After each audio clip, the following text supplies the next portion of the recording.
नमस्कार। Action Mumbai news में आपका स्वागत है। दीनदयाल उपाध्याय सेवा समाज ट्रस्ट एवं शौर्य वेलफेयर फाउंडेशन के द्वारा क्या है भारत की सनातन संस्कृति, ये कार्यक्रम गोरेगांव वेस्ट में आयोजित हुआ। कार्यक्रम का दीप प्रज्वलन और आशीर्वचन वीरेंद्र याग्निक, पंडित श्याम जी शास्त्री, चंद्रांशु जी महाराज कथावाचक द्वारा किया गया। प्रमुख वक्ता पुष्पेंद्र कुलश्रेष्ठ और कुमारी आहुति शुक्ला सनातनी बालिका आदि थी। और यहाँ पे जो प्रमुख जजमान थे, बिंदुदारा सिंह अभिनेता, एडवोकेट उज्जवल निकम वरिष्ठ अधिवक्ता और श्री प्रकाश आईपीएस एडीजीपी। इस अवसर पे जो चर्चित चेहरों के नाम थे उसमें रविंद्र वाइकर सांसद, विद्या ठाकुर विधायिका, संजय निरुपम पूर्व सांसद, दिलीप पटेल पूर्व उप महापौर और स्थानीय भाजपा नेता, रामचंद्र रामुका महाराष्ट्र सहमंत्री विश्व हिंदू परिषद और श्रीमती रानी द्विवेदी तियोट भाजपा महाराष्ट्र की जो सचिव और प्रवक्ता हैं। और ऐसे कई चर्चित चेहरे जैसे संदीप पटेल, श्रीकला पिल्ले, दीपक ठाकुर, हर्ष पटेल, परशुराम दुबे, सुजीत सिंह, बंशीधर दुबे, गणपत कोठारी, एलएस सोनी, शैलेश परशुराम पुरिया, जगदम्बा तिवारी, एडवोकेट आरपी सिंह जैसे तमाम चर्चित चेहरों का नाम तो था, लेकिन ज्यादातर चर्चित चेहरे गायब थे। इस अवसर पर हमारे संवाददाता कन्हैया लाल यादव ने एक रिपोर्ट तैयार की, वहां के लोगों से बातचीत भी की। देखिए ये रिपोर्ट। आज हम आए हैं गोरेगांव के जवाहर नगर हॉल के पास, जहां पे आज हमारे पुष्पेंद्र जी आए हुए हैं। दीनदयाल उपाध्याय जी द्वारा एक शौर्य लोगों को जो इकट्ठा करने की यहाँ पे मुहिम छेड़ी गई है, उसके लिए जानते हैं कि आज जो कार्यक्रम हुआ कैसा था, क्या था। सबसे पहले सांवरिया जी आप बताएंगे आज का कार्यक्रम क्या था और इसमें क्या क्या इसका शेड्यूल रखा गया था। आज का ये जो कार्यक्रम था वो सनातन संस्कृति क्या है इसके लिए था और ये शौर्य फाउंडेशन ने रखा था, जिसमें हमारे प्रखर हिंदुत्ववादी वक्ता पुष्पेंद्र जी आए थे। हम सभी उनको सुनने के लिए आए थे। और आज जो देश को लेकर या धर्म को लेकर समाज में जो काम करने की आवश्यकता है या हमें रास्ते पर उतरने की आवश्यकता है, किस गति के साथ काम करने की आवश्यकता है, वो सब उन्होंने हमें उद्बोधन किया। हिंदू समाज को हमारा धर्म क्या है, हमारी संस्कृति क्या है, हमारे जो योद्धा थे वो किस परिस्थिति में लड़े थे देश देव धर्म के लिए, तो ये आने वाली युवा पीढ़ी को हमें बताना पड़ेगा, तभी जाके हमारा राष्ट्र और देश और धर्म या हमारे मठ मंदिर सुरक्षित रहेंगे।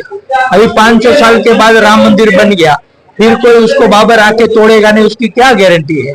तो उसके लिए युवाओं में शौर्य भरना पड़ेगा, ताकि भविष्य में कोई बाबर पैदा ना हो और फिर मंदिर को खंडित न करे। इसीलिए हमें युवाओं में शौर्य भरने की, देशभक्ति, धर्म, संस्कृति ये देने की, अंदर लाने की आवश्यकता है। इसलिए ऐसे कार्यक्रम के आयोजन होते हैं और होते रहने चाहिए। और हिंदू समाज का जो प्रतिनिधित्व है, संस्कृति है, प्रचार है, ये व्यापक रूप से पूरे विश्व में बढ़ना चाहिए। आपका क्या कहना है ऐसे कार्यक्रमों को लेके, कहाँ कहाँ ऐसा आयोजन किया जा सके। जो अपने पुष्पेंद्र जी हैं वो तो जगाते ही हैं। आज के जो सांस्कृतिक लोग हैं ऐसे अपने हिंदुत्व की बहुत सी कमी स्कूल और वगैरह ये सब कार्यक्रम करते हैं। स्कूल में इसकी शुरुआत होगी तो कैसा लगेगा, ये मेरा मानना है। स्कूल में भी होना ही चाहिए सांस्कृतिक कार्यक्रम, और सभी ने, हिंदू समाज के सभी जाति पंथ संप्रदाय ने बढ़ चढ़कर ऐसे कार्यक्रम के आयोजन करने चाहिए, ताकि हमारे समाज में आज हम कहने के लिए 80 करोड़ है, लेकिन जहां देखो वहां हम प्रताड़ित किए जा रहे हैं। इस देश के 9 राज्यों में हम अल्पसंख्यक हो गए और भाग रहे हैं। कहां तक भागेंगे, जहां है वहां लड़ना पड़ेगा। और उसके लिए हमारे युवाओं के अंदर शौर्य पैदा करने की आवश्यकता है। वो शौर्य ऐसे कार्यक्रम से युवाओं में जागृत होगा और वो शौर्य का संचालन होगा, अपने आप इस देश का युवा देश के लिए, धर्म के लिए खुद ना खुद रास्ते पर उतरेगा और लड़ाई लड़ेगा। आज गोरेगांव जवाहर नगर हॉल में जो ये कार्यक्रम हुआ पुष्पेंद्र कुरुक्षेत्र जी का, और इस माध्यम से हमको पता चला कि हमारे मंदिरों का पैसा किस प्रकार से हज यात्रियों को दिया जा रहा है, और अल्पसंख्यक के नाम पे जो बोलते हैं ना, बहुसंख्यक हो गए हैं अभी, और उनको किस प्रकार से पालने और पोसने का 70 सालों में जो पिछली सरकार थी वो काम की है। तो उससे हमको पता चल रहा है कि जो बहुत चीजें ऐसी जो हमको छुपाई जाती है, हमको बताए नहीं जाते हैं, जो जो सब कुछ होते हैं उसके बारे में उन्होंने हमको बताया कि हम जो है हम किसके पुरखे हैं, मतलब हमारे पूर्वज कौन थे, हम किसके जो है संतानें हैं। चाणक्य के संतानें हैं, बड़े बड़े जो ऐसे वीर जो राजा थे जिन्होंने इतिहास में उनको जगह नहीं दी, इतिहास लिखने वाले ने उनके बारे में भी हमको बताया कि हमारे जो पुरखे थे, हमारे जो ऐसे जो लोग थे पीछे के, जो राजा महाराजा थे, वो कितने महान थे, कितने लड़ाकू थे, कैसे कैसे उन्होंने लड़के आज हमारे हिंदुत्व को बचा के रखा यहाँ तक। मगर ऐसा था कि आज लोग हिंदू आपस में लड़ रहे हैं, सनातन क्या है, हिंदू संस्कृति क्या है, उन्हें इसका नॉलेज ही नहीं है, और हम लोग आपस में ही बट के लड़ रहे हैं और राजनीतिक पार्टियां हमें लड़ा रही है।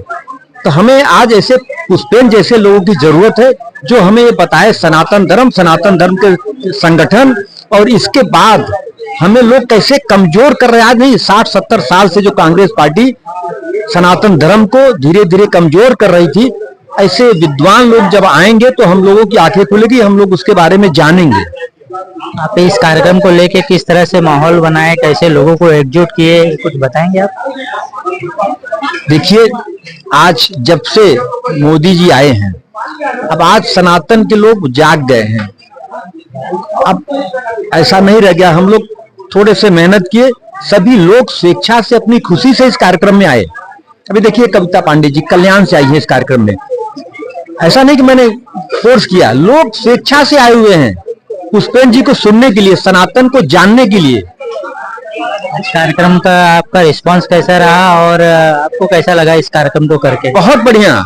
अभी हम लोग ऐसे कार्यक्रम हमेशा आयोजित करते रहेंगे ताकि हमारे भाइयों को, हिंदू जो भाई हमारे बहन हैं, उनको मालूम होना चाहिए हमारी संस्कृति क्या है, हमारे पूर्वज क्या थे। हम कुछ जानते नहीं, वर्तमान में जी रहे हैं, तो आगे भविष्य बहुत खराब होगा जब तक अपने भविष्य के बारे में नहीं जानेंगे। आज इस माहौल में लोगों को आप अंतिम संदेश क्या देना चाहेंगे?